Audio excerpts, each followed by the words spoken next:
France முழுவதும் கடந்த புதன்கிழமை முதல் வெப்ப அலை தீவிரமடைந்து வருகிறது. பாரிஸ் மற்றும் அதன் சுற்றுவட்டார பகுதிகள் உட்பட 26 மாவட்டங்களுக்கு பிரான்ஸ் வானிலை ஆய்வு மையம் செம்மஞ்சள் எச்சரிக்கை விடுத்துள்ளது.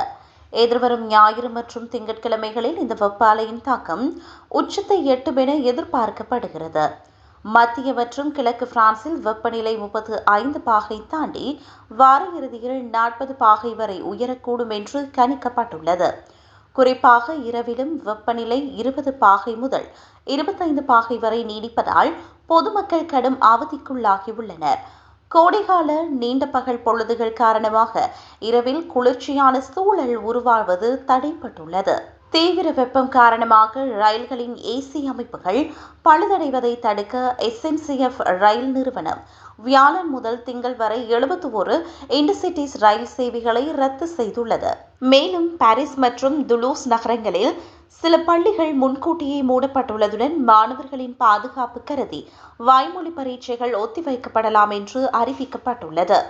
எதிர்வரும் 21 அன்று திட்டமிடப்பட்டிருந்த தேசிய இசை விழாவிற்கு உள்ளூர் நிர்வாகங்கள் மூலம் கட்டுப்பாடுகள் விதிக்கப்படலாம். காடுகளுக்கு அருகில் தீ விபத்து ஏற்படும் அபாயமும் அதிகரித்துள்ளது.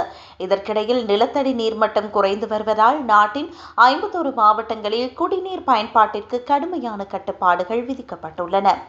பொதுமக்கள் பாதுகாப்பற்ற நீர்நிலைகளில் குளிப்பதை தடுக்க ட்ரோன்கள் மூலம் கண்காணிக்கப்பட்டு வருகிறது.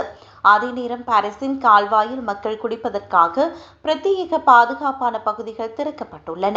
மேலும் செல்ல பிராணிகளை வெப்பமான கார்களுக்குள் விட்டுச் செல்வதை தடுக்க சில சூப்பர் மார்க்கெட்டுகள் சிறிய நாய்களை கடைக்குள் அனுமதிக்க தொடங்கியுள்ளன.